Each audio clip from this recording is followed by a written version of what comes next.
हमारा लक्ष्य है विभिन्न लवण विलयनों यानी सॉल्ट सॉल्यूशंस की पीएच की गणना करना और हम इस सोडियम एसिटेट विलयन से शुरुआत करेंगे। तो इस विलयन में हमारे पास सोडियम आयन यानी Na+ और एसिटेट एनायन यानी CH3CO- मौजूद हैं। अब जो सोडियम धनायन है वे जल के साथ रिएक्ट नहीं करेंगे लेकिन एसिटेट एनायन करेंगे। तो एसिटेट आयन एसिटिक एसिड का संयुग्मिक क्षार यानी कॉन्जुगेट बेस है और जब ये जल के साथ रिएक्ट करता है ये एक जल से एक प्रोटॉन ले लेता है और ये बनता है CH3COOH जो कि है एसिटिक एसिड। और हमें साथ में जब पानी से एक प्रोटॉन लिया जाता है तो वह बन जाता है हाइड्रोक्साइड आयन यानी OH-। चलिए अब यहाँ इनकी शुरुआती सांद्रता यानी इनिशियल कॉन्सेंट्रेशंस को लिखते हैं। और क्योंकि हमारे पास शुरुआत में सोडियम एसिटेट के 0.25 मोलर हैं, हमारे पास एसिटेट आयन के भी 0.25 मोलर होंगे। और अब क्योंकि अब तक कोई अभिक्रिया नहीं हुई है, शुरुआत में हमारे दोनों उत्पादों की सांद्रता 0 होगी। चलिए परिवर्तन यानी चेंज के बारे में सोचते हैं। तो इस रिएक्शन में एसिटेट आयन एसिटिक एसिड में बदलता है और जितनी ही मात्रा हम एसिटेट आयन की खोते हैं उतनी ही मात्रा हमें एसिटिक एसिड की मिलती है। दूसरे शब्दों में यदि एसिटेट आयन की सांद्रता जो रिएक्ट करती है वह X है तो हमारी एसिटेट आयन की सांद्रता X से घटेगी और उस कारण से हमारे एसिटिक एसिड की सांद्रता X से बढ़ेगी। और ठीक उसी प्रकार हमारे OH- की भी सांद्रता X से बढ़ेगी। तो अब साम्यावस्था यानी इक्विलिब्रियम पर एसिटेट आयन की सांद्रता होगी 0.25 X, एसिटिक एसिड की सांद्रता होगी X और उसी प्रकार हाइड्रोक्साइड आयन की सांद्रता होगी X। चलिए अब अपने साम्यावस्था व्यंजक यानी इक्विलिब्रियम एक्सप्रेशन को लिखते हैं। और क्योंकि हमारे पास यहाँ एसिटेट आयन है जो क्षार यानी बेस की तरह काम कर रहा है, हम यहाँ लिखेंगे Kb। अब Kb का मान होगा उत्पादों की सांद्रता डिवाइडेड बाय अभिकारकों की सांद्रता। तो हम यहाँ लिखेंगे एसिटिक एसिड की सांद्रता इंटू हाइड्रोक्साइड आयन की सांद्रता डिवाइडेड बाय CH3CO- यानी एसिटेट आयन की सांद्रता। और याद रखिए हम यहाँ पानी को नहीं गिनते। तो चलिए अब इनकी साम्यावस्था पर सांद्रताओं को इस समीकरण में डालते हैं। तो हमारे पास एसिटिक एसिड की सांद्रता होगी X और OH- की सांद्रता होगी फिर से X और इस सब को हम डिवाइड करेंगे CH3CO- की सांद्रता यानी 0.25 X। अब X को निकालने के लिए हमें Kb के मान की आवश्यकता होगी, पर शायद आपको एसिटेट आयन का Kb मान किसी किताब में आसानी से नहीं मिलेगा, लेकिन हमें एसिटिक एसिड का Ka मान काफी आसानी से किसी किताब में मिल सकता है। और क्योंकि एसिटिक एसिड और एसिटेट आयन एक अम्ल संयुग्मिक क्षारक युग्म यानी कि एसिड कॉन्जुगेट बेस पेयर बनाते हैं और क्योंकि हम एसिटिक एसिड के Ka को जानते हैं जो कि 1.8 इंटू 10⁻⁵ है, हम आसानी से एसिटेट आयन का Kb निकाल सकते हैं। तो Kb निकालने के लिए याद कीजिए कि Ka इंटू Kb होता है जल का वियोजन स्थिरांक यानी आयोनाइजेशन कांस्टेंट जो कि है Kw। और हम जानते हैं कि Ka का मान है 1.8 इंटू 10⁻⁵। Kb हमें निकालना है और Kw का मान होता है 1.0 इंटू 10⁻14। अब यदि आप कैलकुलेटर की मदद से Kb का मान निकालें यानी आप इसको इससे डिवाइड करें तो आपको मिलेगा Kb इक्वल्स 5.6 इंटू 10⁻10। और जैसा कि हमने यहाँ देखा था ये इसके बराबर है x² डिवाइडेड बाय 0.25 x। अब गणित को आसान बनाने के लिए हम मान लेते हैं कि x 0.25 से बहुत कम है यानी कि यह लगभग 0 के करीब है, तो इसलिए 0.25 x लगभग 0.25 ही होगा। तो ये मान के हमें मिलता है 5.6 इंटू 10⁻10 है x² डिवाइडेड बाय 0.25। और अब यदि हम कैलकुलेटर की मदद से x का मान निकालें तो हमें मिलेगा x है 1.2 इंटू 10⁻5। अब जब हमने x का मान निकाल लिया है, क्या हम ये तो नहीं भूल गए कि x निरूपित कैसे करता है? तो चलिए ऊपर जाकर देखते हैं कि x है क्या।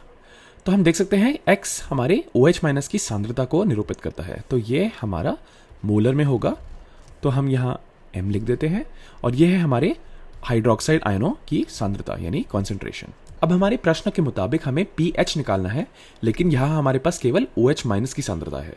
लेकिन क्योंकि हम इससे POH निकाल सकते हैं और हम जानते हैं कि pH और POH का योग 14 होता है, हम POH निकाल के pH निकाल सकते हैं। तो चलिए पहले POH निकालते हैं। हम जानते हैं कि इसका मान होगा माइनस लॉग ऑफ OH- की सांद्रता यानी 1.2 इंटू 10⁻5 और इसका मान होगा ये होगा 4.92 के बराबर।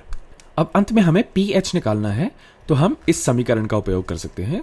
pH प्लस POH है 14 के बराबर और यदि हम यहाँ इस मान को इसमें डालें इस समीकरण में, हमें मिलता है कि pH होगा 14 माइनस 4.92 जो कि आता है लगभग 9.08 के बराबर। तो हमारा pH 9.08 आता है, यानी कि हमारा लवण विलयन यानी कि सॉल्ट सॉल्यूशन क्षारीय यानी बेसिक है। चलिए एक और प्रश्न को हल करते हैं। इसमें हमें NH4Cl के 0.050 मोलर विलयन की pH की गणना करनी है। NH4Cl में हमारे पास NH4 प्लस और Cl है। Cl माइनस जल के साथ उतना नहीं रिएक्ट करेंगे पर NH4 प्लस करेंगे। तो चलिए इस रिएक्शन को यहाँ लिखते हैं। तो NH4 प्लस जल के साथ रिएक्ट करता है और इस रिएक्शन में जल एक एसिड की तरह काम करता है, तो वो इससे एक प्रोटॉन उठा लेता है NH4 प्लस से, तो ये बन जाता है हाइड्रोनियम और साथ में इससे एक प्रोटॉन निकल जाता है, तो ये बन जाता है NH3। तो चलिए अब इनकी सांद्रताओं यानी कॉन्सेंट्रेशंस की जांच करते हैं। तो शुरुआत में यानी इनिशियली हमारे पास NH4 प्लस के 0.050 मोलर है, क्योंकि NH4Cl के भी इतने ही हैं और यह पूरी तरह से NH4 प्लस और Cl माइनस में वियोजित हो जाता है। तो हम लिखेंगे 0.050 मोलर। और अगर ये अभिक्रिया अभी तक हुई नहीं है, शुरुआत में हमारे पास H3O प्लस और NH3 की कोई मोलर या कोई मात्रा नहीं होगी, तो ये हम 0 लिख देते हैं या 0 लिख देते हैं। अब परिवर्तन यानी चेंज के बारे में सोचते हैं। तो मान लेते हैं कि हम NH4 प्लस के x मोलर खो देते हैं, और क्योंकि NH4 प्लस और H3O प्लस का मोल अनुपात 1:1 है, हम इसके x मोलर प्राप्त करेंगे यानी गेन करेंगे, और उसी तरह हम NH3 के भी x मोलर प्राप्त करेंगे। अब साम्यावस्था यानी इक्विलिब्रियम पर हमारे पास सांद्रताएं होंगी NH4 प्लस के लिए 0.050 माइनस x और H3O प्लस के लिए 0 प्लस x यानी सिर्फ x, और NH3 के लिए 0 प्लस x यानी सिर्फ x।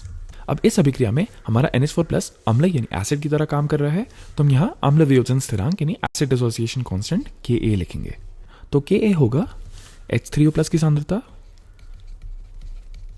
इंटू NH3 की सांद्रता, और ये पूरा डिवाइडेड बाय NH4 प्लस की सांद्रता। और याद रखें हम यहाँ पानी यानी जल को नहीं गिनते। तो अब साम्यावस्था पर H3O प्लस की सांद्रता है x, NH3 की सांद्रता भी है x और NH4 प्लस की सांद्रता है 0.050 माइनस x। अब x को हल करने के लिए हमें Ka का मान आवश्यक होगा, लेकिन NH4 प्लस का Ka मान आपको शायद किसी किताब में आसानी से ना मिले। लेकिन क्योंकि NH3 NH4 प्लस का संयुग्मिक क्षार यानी कि कॉन्जुगेट बेस है, हम इसका K भी जानते हैं, हम उससे इसका Ka निकाल सकते हैं। तो हम जानते हैं कि Ka इंटू Kb Kw के बराबर होता है। तो इस समीकरण में हम Ka का मान निकालना चाहते हैं और हम Kb का मान जानते हैं। आपको किसी किताब में NH3 का Kb मान आसानी से मिल जाएगा, और ये होता है 1.8 इंटू 10 की पावर माइनस 5, और हम जानते हैं Kw का मान होता है 1.0 इंटू 10 की पावर माइनस 14। अब जब आप कैलकुलेटर की मदद से Ka के मान की गणना करते हैं, आपको मिल जाएगा यह है 5.6 इंटू 10 की पावर माइनस 10। अब Ka इसके बराबर है x squared divided by 0.050 minus x। तो हम लिख लेते हैं x स्क्वायर्ड और इस नीचे 0.050 माइनस x। अब यहाँ भी हम एक अनुमान यानी एस्टिमेट लगाएंगे। हम कह सकते हैं कि x 0.050 से काफ़ी छोटा है, इसलिए 0.050 माइनस x लगभग 0.050 के बराबर ही है। तो इसलिए हम इसको केवल 0.050 लिख सकते हैं। अब एक बार फिर आप कैलकुलेटर की मदद से x का मान निकाल सकते हैं। आप इस चीज़ को यहाँ मल्टीप्लाई करके पूरी चीज़ का वर्गमूल यानी स्क्वायर रूट ले लेंगे और आपको मिलेगा x होगा 5.3 इंटू 10 की पावर माइनस 6। अब ये जो x हमने निकाला है वो याद कीजिए कि एक सांद्रता को निरूपित करता है, और वो सांद्रता है H3O प्लस यानी हाइड्रोनियम आयंस की सांद्रता। और क्योंकि यह हाइड्रोनियम आयन की सांद्रता को निरूपित करता है, हम pH निकालने के लिए केवल इसका माइनस लॉग ले सकते हैं और उससे हमें pH मिल जाएगा। तो चलिए अब गणना करते हैं। तो pH होगा माइनस लॉग ऑफ 5.3 इंटू 10 की पावर माइनस 6, और जब आप इसे कैलकुलेटर में डालेंगे आपको मिलेगा pH है 5.28 के बराबर। जैसा कि आप देख सकते हैं यह pH अम्लीय यानी एसिडिक है, और इस प्रश्न में लवण को देखकर आप कह सकते हैं कि हमें अम्लीय pH ही मिलना चाहिए।